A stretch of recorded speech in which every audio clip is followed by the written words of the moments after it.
चला दी video.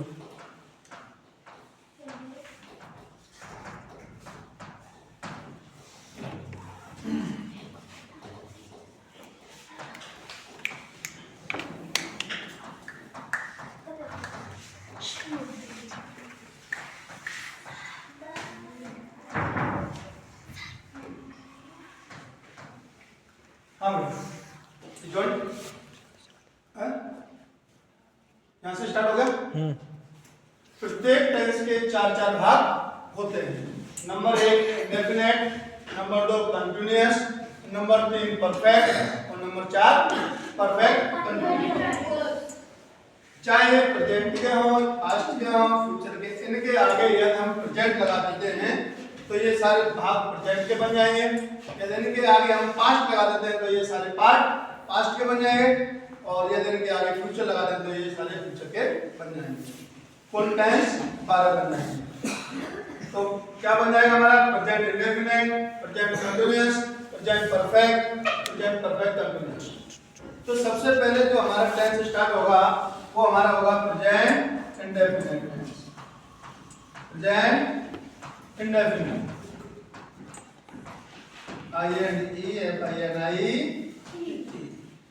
Tense.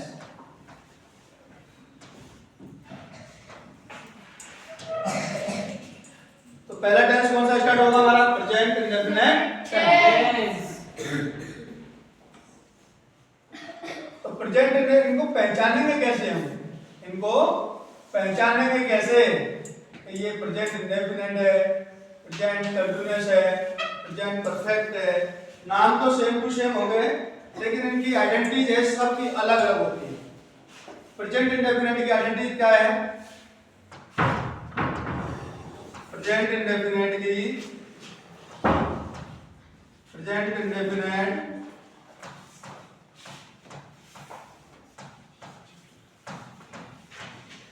Identity क्या है?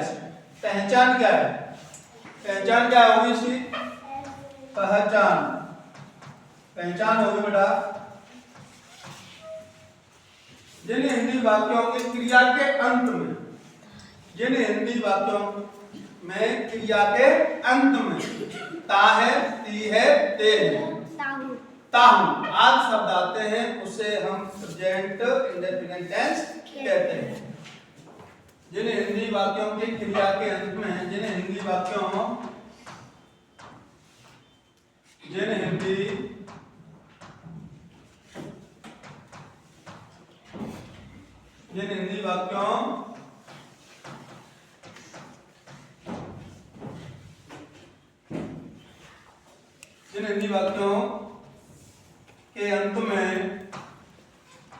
के अंत में ता है, ती है,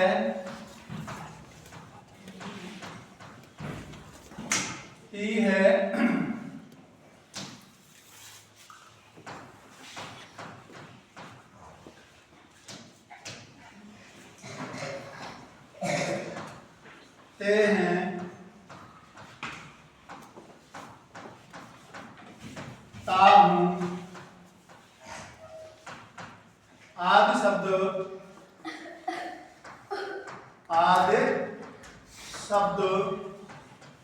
आते हैं।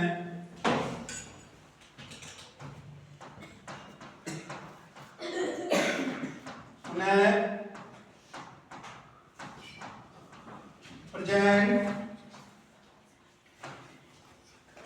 इंडेफिनिट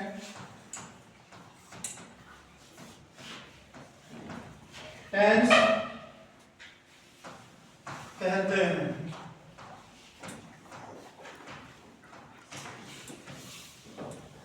इसका फॉर्मूला क्या है? सूत्र क्या है इसका? क्या इसका रूल्स है? यदि हम हिंदी से इंग्लिश बनाएंगे तो कैसे बनाएंगे? इस पहचान क्या है हमारी? जिन हिंदी बातों के अंत में ता है, ती है, ते है, ता हूं आदि शब्द आती है, उसे हम प्रेजेंट इंडेफिनिट टेंस कहते हैं। अब इनका रूल्स क्या है?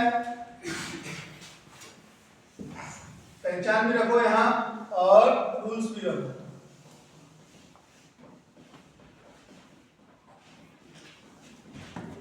रूल्स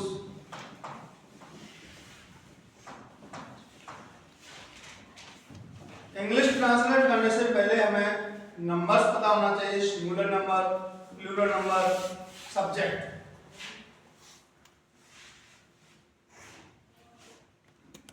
रूल्स इनका क्या है?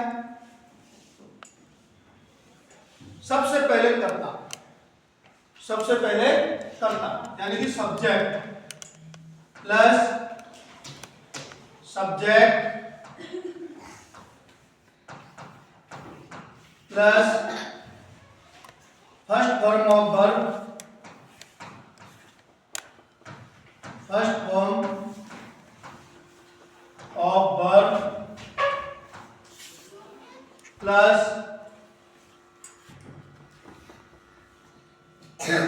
ऑब्जेक्ट प्लस ऑब्जेक्ट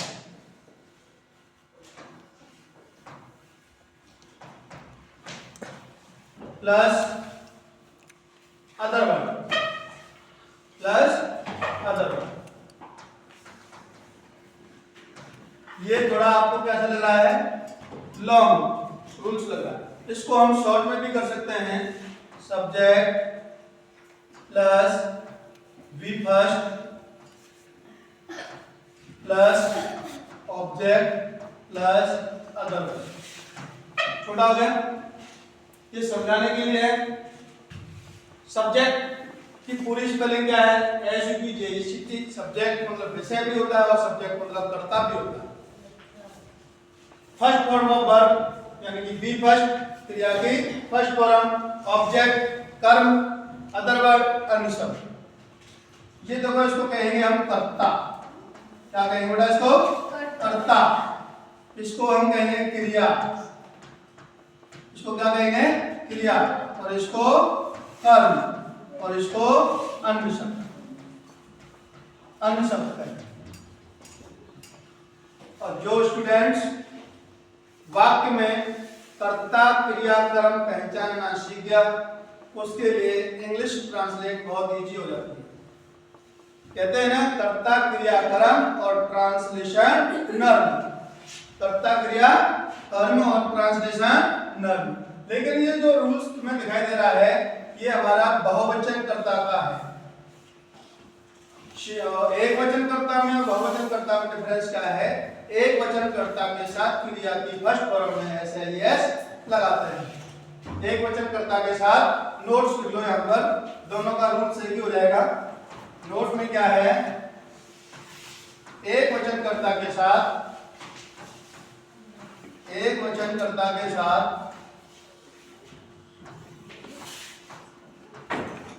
कर्ता के साथ क्रिया की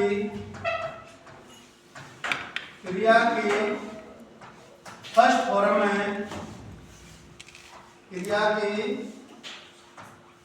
फर्स्ट फॉर्म में क्या लगाएंगे बेटा?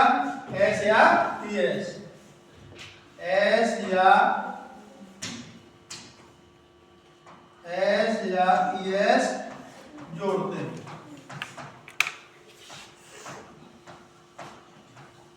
S या ES जोड़ते हैं। रूल समझ में आ गए दोनों सब्जेक्टों के? रूल्स हमारा यही है, subject plus first form of verb plus object plus other verb. But यदि हमारा सब्जेक्ट सिंगुलर है, एक वचन है, तो उसकी क्रिया के साथ S या ES जोड़ देंगे। यदि सब्जेक्ट हमारा प्लूरल है तो क्रिया की फर्स्ट फॉर्म में आएगी, उसमें S या ES नहीं आएगी। समझ में आया या नहीं आया? अब एग्जाम्पल देखते हैं हम। एग्जाम्पल में क्या करेंगे बेटा?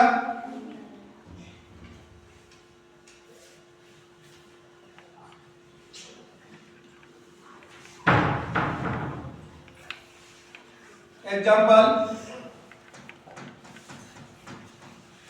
हिंदी से इंग्लिश कैसे बनाएं? सबसे बड़ी बात प्रॉब्लम क्या आती है? हिंदी से इंग्लिश कैसे बनाएं विद ग्रामेटिकल रूल्स, ग्रामर के नियमों के अनुसार। जैसे वह एक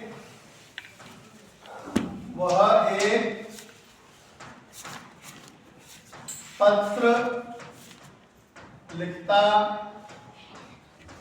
है, वह एक पत्र लिखता है। ये हमारा हो गया हिंदी में। वाह। अब इसको हमें इंग्लिश कैसे करेंगे? जिस बच्चे की समझ में पहला टेंस समझ में आ गया उसके सारे टेंस समझ में आ जाएंगे। रूल्स क्या करा था हमारा? हमने पहले टेंस को पहचाना कैसे कि जिन हिंदी वाक्यों के अंत में ता है, जिन हिंदी वाक्यों के अंत में ता है, ता यानी क्रिया के अंत में ता है, लिखता है, पढ़ता है, सोता है, जागता है, खेलता है, कूदता है। क्रिया क्या है? Action is verb. What is the definition of verb? Action is verb. Action is verb. किसी कार्य करने को क्रिया कहते हैं। आना जाना, खाना पीना, सोना बैठना, पढ़ना लिखना, ये सारी क्या है? ये क्रिया है। तो क्रिया हमने पहचान ली। ये क्या हो गई हमारी बेटा? क्रिया, यानी कि वर्ब हो गई। ये वर्ब हो, एक्शन हो रहा है। और कर्ता कौन होता है? कार्य करने वाले को कर्ता कहते हैं। सब्जेक्ट कौन होता है? कार्य करने वाले को कर्ता कहते हैं। तो कार्य कौन कर रहा है? वह। क्या काम कर रहा है? लिख रहा है। तो ये क्या हो जाएगा हमारा? कर्ता। ये क्या हो जाएगा बेटा? कर्ता। तो ये क्रिया। अब ये क्या हो गया हमारा? पत्र कर्म हो गया। ये क्या हो गया? कर्म।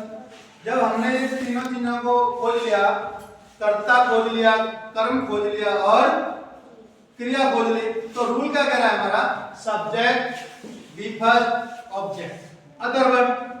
अब हमारा सब्जेक्ट सिंगुलर है या प्लूरल है? ये सिंगुलर सब्जेक्ट है। सिंगुलर सब्जेक्ट की और प्लूरल सब्जेक्ट में क्या क्या डिफरेंस है जानते हो? वह एक इंडिकेट कर रहे हैं, वह एक है। और ये हम ये कहेंगे वे, तो वे क्या हो जाएगा? बहुवचन हो जाएगा। सिंगुलर सब्जेक्ट देखो बेटा, सिंगुलर सब्जेक्ट, सिंगुलर सब्जेक्ट में क्या क्या आ जाएगा? और इधर प्लूरल सब्जेक्ट में देखो,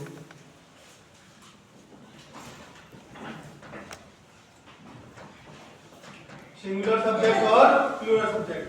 ही, she, it, he, she, it, this, that,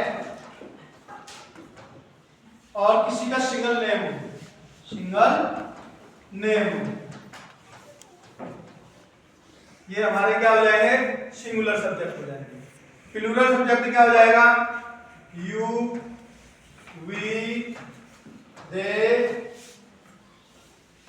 this, दोष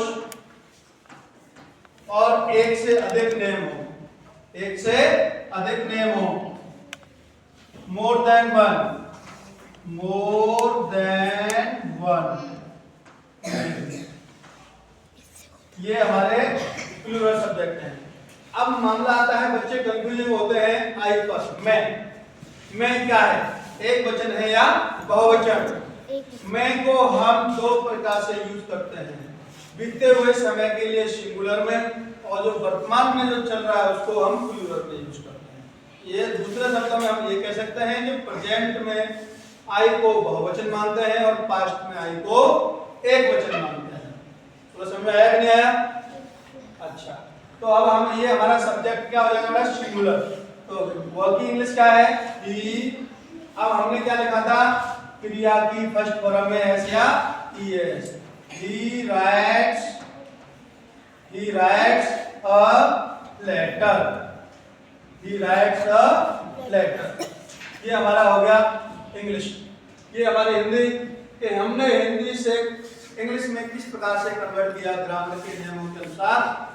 He writes a letter।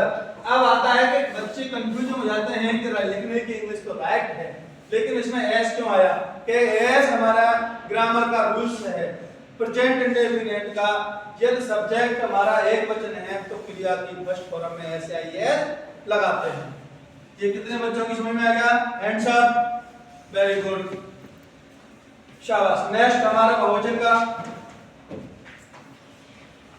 वे अपना पाठ याद करते हैं। वे अपना पाठ याद करते हैं। तो वे क्या हो गया हमारा, वे क्या हो गया बेटा सब्जेक्ट, और वर्ब क्या हो गई याद करना, और ये क्या हो गया हमारा वर्ब। तो दे